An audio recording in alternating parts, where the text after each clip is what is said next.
Ήρθατε σε μια ακόμα προβολή του Μαθητικού Φεστιβάλ Κινηματογράφου. Μου επιτρέπετε να πάρω πρώτο το λόγο ως φορέας διοργάνωσης, καθώς είναι το δεύτερο πρότυπο γυμνάσιο Τρίπολης, αυτό που διοργανώνει το φεστιβάλ. Αυτή τη βραδιά, βέβαια, με μια πολύ επιτυχημένη σύμπραξη πολλών φορέων.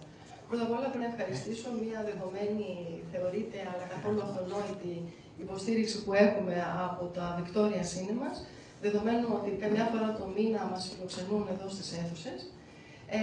Αυτή όμως η βραδιά είναι ανοίγει μια ακόμα συνεργασία, αυτή τη φορά με το δεύτερο πρότυπο Λύκειο Τρίπολης, δεδομένου ότι τα δικαιώματα προβολής εξασφαλίστηκαν από μια δράση, ένα πρόγραμμα στο οποίο συμμετέχουν μαθητές του δευτέρου προτύπου Λυκείου Τρίπολης.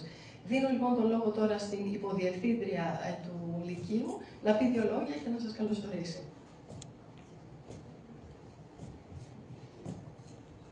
Καλησπέρα.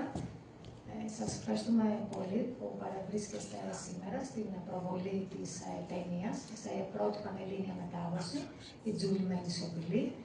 Τα δικαιώματα της ταινίας εξασφαλίστηκαν από το Ευρωπαϊκό Κοινοβούλιο στο πλαίσιο του προγράμματος που συμμετέχει φέτος στο σχολείο μας, το δεύτερο πρότυπο Λύκειο, σχολεία πρέσβης του Ευρωπαϊκού Κοινοβουλίου. Θα αφήσω βέβαια το λόγο στους junior ambassadors του προγράμματος, εμείς είμαστε οι senior, να σας πούν δύο λόγια για την ταινία. Ευχαριστούμε πάρα πολύ που είστε εδώ. Λοιπόν, η ταινία που θα παρακολουθήσετε δεν είναι καθόλου εύκολη ταινία, ούτε στους ρυθμούς της, ούτε στην θεματική της. Είναι μια αρκετά σκληρή ταινία, για την οποία έχουν μεταδώσει το μήνυμά τους οι μαθητές. Οπότε δεν θα μιλήσω εγώ. Καλωσορίζω λοιπόν τους μαθητές επί σκηνής. Ελένη Αγγελονίδη, ανεβαίνουμε, Μαριλένα Λέλε και Διονύση Τουρή, οι οποίοι έδωσαν συνέντευξη στον Όμιλο Δημοσιογραφίας που λειτουργεί στο σχολείο μας, ο Μάριος Κλάβος και ακόμα 3 μαθητές και μαθήτρες που δεν μπόρεσαν σήμερα να είναι εδώ. Βεβαίως, μια η κακοκαιρία, μια οι νιώσεις, μια ο Αστέρας και ο ημιτελικός, αποδεκάτησαν, έτσι, έκαναν σαμποτάζ στην ταινία μας. Η Νάνση Ματή, η οποία επιμελήθηκε την πρόσκληση της δράσης προς τους τοπικούς φορείς, και ο Παναγιώτης Κοντολέων, που ηχογράφησε το διαφημιστικό σποτ του Μαθητικού Φεστιβάλ Κινηματογράφου στη Δημοτική Ραδιοφωνία Τρίπολης. Έχουν κάτι λοιπόν σημαντικό να σας πω. Να αφήνω τα παιδιά να μιλήσουν. Δεν θα μιλήσω, νιώθω τόσο μόνη μου. Η σχολική βία είναι ένα ομαδικό φαινόμενο. Δεν αφορά μόνο τους μαθητές που εκφοβίζουν ή εκφοβίζονται, αλλά και όσους περιβρίσκονται σε περιθετικά, μαθητές, εκπαιδευτικοί και γονείς. Δεν θα μιλήσω. Τι νόημα έχει? Η διαδικασία αποκάλυψης είναι δύσκολη και επίπονη για το θύμα. Το παιδί έχει ανάγκη από κάποιον ενήλικα τον οποίο μπορεί να εμπιστευτεί. Δεν θα μιλήσω. Τι θα αλλάξει?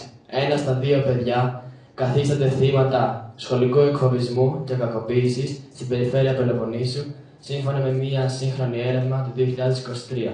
Αυτό πρέπει να αλλάξει. Δεν θα μιλήσω. Κάποτε θα τελειώσει όλο αυτό. Σιωπώντας υπερασπίζεσαι το λάθος άτομο.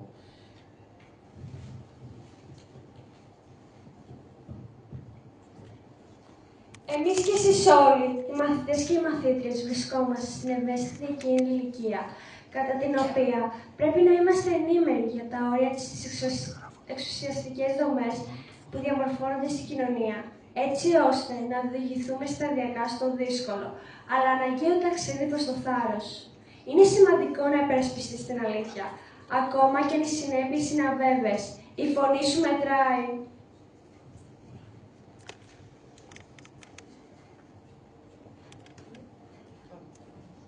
Η φωνή σου μετράει. Εάν δεν υπερασπιστούμε εμείς τον εαυτό μας, δεν θα βρεθεί κάποιος άλλος πιο κατάλληλος από εμάς να το κάνει. Και έτσι, ίσως μάθουμε να υπερασπιστούμε και τους πιο αδύναμους από εμάς. Με βιωματικές ασκήσεις προσπαθήσαμε να μπούμε στη θέση της Τζούλη, της πρωταγωνίστριας της ταινίας. Χωρίσαμε την τάξη στα 2, όπου ένας ο χώρος ήταν μιλό και άλλος σιωπό, και απαντήσαμε με τη φωνή και τη σιωπή μας σε διάφορα σενάρια. Είσαι μάρτυρας μιας κατάστασης αδικίας, αλλά αν μιλήσεις, μπορεί να επηρεαστεί η καριέρα σου ή η θέση σου στην ομάδα. Οι γονείς σου ή ένας σημαντικός άνθρωπος στη ζωή σου σου λέει να μην ανακατεύεσαι σε μια δύσκολη κατάσταση ενός φίλου σου, ακόμα και ξέρεις ότι είναι λάθος. Σου προσφέρεται μια μεγάλη ευκαιρία στην καριέρα σου, αλλά απαιτείται να αγνοήσεις ή να καλύψεις μια αμφισβητήσιμη συμπεριφορά. Οι απαντήσεις μας γέννησαν ένα έντονο debate. Η καταγγελία δεν είναι δεδομένη. Πολλές φορές χρειάστηκε πολλοί από εμάς να υπερασπιστούμε τη σιωπή ως την πιο εύκολη λύση απαλλαγής από τις ευθύνες που δεν θέλουμε να πιστέψουμε ότι μας βαραίνουν. Μετά την προβολή της ταινίας, τα ποσοστά καταγγελιών άλλαξαν. Κανένας δεν ήθελε να προστατεύσει τον θήτη ή τις υποψίες κακοποιητικής συμπεριφοράς. Η ταινία δεν ήταν εύκολο να την παρακολουθήσεις. Έχει αργούς ρυθμούς, πολλά υπονοούμενα και λίγα δεδομένα, αντικρουόμενες συμπεριφορές και μεγάλες σιωπές. Σιωπές που σκηνοθετικά προσπαθούν να μας άγουν στον κόσμο της Τζούλη. Διότι η Τζούλη μένει σιωπηλή. Ευχαριστούμε και για την απόψινή βραδιά του κινηματογράφου Συνεβή, για την ευγενική φιλοξενία, τη Διεύθυνση Δευτεροβάθμιας Εκπαίδευσης για την υποστήριξη και την ενθάρρυνση της πρωτοβουλίας μας, τα τοπικά μέσα μαζικής ενημέρωσης που δέχονται να φιλοξενούν τακτικά τα ενημερωτικά μας άρθρα ως κάτι καινοτόμο για την πόλη μας. Δίνουμε το λόγο στους μαθητές του 2ου Πρωτύπου Λυκείου Τρίπολης, τους οποίους επίσης ευχαριστούμε για τα δικαιώματα προβολής που μας παρήχαν, για να σας καλωσορίσουν και να σας ενημερώσουν πώς μπορείτε να κερδίσετε πολλά και πλούσια δώρα. Παρακαλώ.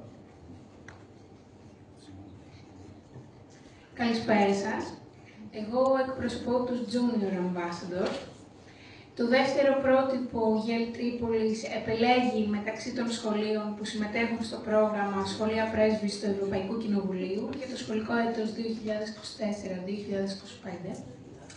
Κεντρική στόχη του προγράμματος είναι η προβολή των αξιών του κοινοβουλευτισμού και της πολιτικής δημοκρατίας στην Ευρώπη, η βασική πληροφόρηση για θέματα που αφορούν στη δομή, στη λειτουργία και στο ρόλο των οργάνων της Ευρωπαϊκής Ένωσης, ιδιαίτερα δε του Ευρωπαϊκού Κοινοβουλίου, καθώς και η βασική κατανόηση του πολιτικού και νομοθετικού πλαισίου της Ευρωπαϊκής Ένωσης. Μέσω των διαφόρων δράσεων που υλοποιούμε στο πλαίσιο του προγράμματος, ενημερωνόμαστε για τα δικαιώματά μας ως Ευρωπαίοι πολίτες και προσεγγίζουμε θέματα που μας απασχολούν και μας προβληματίζουν. Η σημερινή προβολή αποτελεί μια ενέργεια του 2ου Πρότυπου Γυμνασίου και Λυκείου Τρίπολης στο πλαίσιο της λειτουργίας του Ομίλου Κινηματογράφου Συνεμάθεια στο Γυμνάσιο και της συμμετοχής του Λυκείου στο πρόγραμμα Σχολεία Πρέσβης του Ευρωπαϊκού Κοινοβουλίου. Είναι μια μικρή συνεισφορά στην ευαισθητοποίηση για σοβαρά κοινωνικά θέματα και στην ενθάρρυνση του διαλόγου και του προβληματισμού. Σας ευχαριστούμε για τη συμμετοχή σας. Καλησπέρα και από μένα. Θα παρακολουθήσετε λοιπόν σε πρώτη προβολή την ταινία «Η Τζούλη μένει σιωπηλή», που είναι μία από τις 5 υποψηφιότητες για το κινηματογραφικό βραβείο Κοινού Λουξ. Το βραβείο απομένεται κάθε χρόνο από το Ευρωπαϊκό Κοινοβούλιο και την Ευρωπαϊκή Ακαδημία Κινηματογράφου και υπογραμμίζει την προσήλωση του Ευρωπαϊκού Κοινοβουλίου στον πολιτισμό, την παιδεία και την προώθηση της πολιτιστικής πολυμορφίας. Οι ταινίες που είναι υποψήφιες για το βραβείο Κοινού Λουξ επιχειρούν να μιλήσουν στην καρδιά και τον νου των ανθρώπων στην Ευρώπη και να προωθήσουν τον διάλογο σχετικά με τις ευρωπαϊκές αξίες. Λίγα λόγια για την ταινία. Η ζωή της Τζούλη, του πλέον ελπιδοφόρου ταλέντου μιας κορυφαίας ακαδημίας τένις του Βελγίου, περιστρέφεται γύρω από το άθλημα στο οποίο έχει αφοσιωθεί από παιδί. Ωστόσο, η καθημερινότητα της τάξης του συλλόγου κλονίζεται από την είδηση της αυτοκτονίας μιας νεαρής αθλήτριας. Μόλις ο προπονητής της Τζούλη βρεθεί στο στόχαστρο των αρχών και τεθεί εκτός ακαδημίας, όλα τα μέλη του κλαμπ ενθαρρύνονται να βγουν μπροστά και να μιλήσουν. Όμως, η Τζούλη μένει σιωπηλή.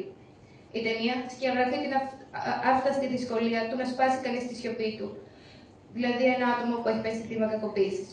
Κάθε πλάνο ζυγίζει με ακρίβεια χιλιοστού το βάρος αυτής της σιωπής, όσο εκείνη αποτυπώνει με τη σειρά της κάτι από την πραγματική διάσταση του τραύματος. Μπορείτε να καταθέσετε τη βαθμολογία σας μέχρι τον Απρίλιο του 2025. Με λίγη τύχη, μπορείτε να κερδίσετε πολλά συναρπαστικά δώρα, όπως για παράδειγμα ένα ταξίδι για να παρακολουθήσετε την τελετή απονομής του βραβείου Κοινού Λουξ στο Ευρωπαϊκό Κοινοβούλιο τον Απρίλιο του 2025 και να γνωρίσετε από κοντά τους συντελεστές των ψήφιων ταινιών. Σας ευχόμαστε καλή θέαση.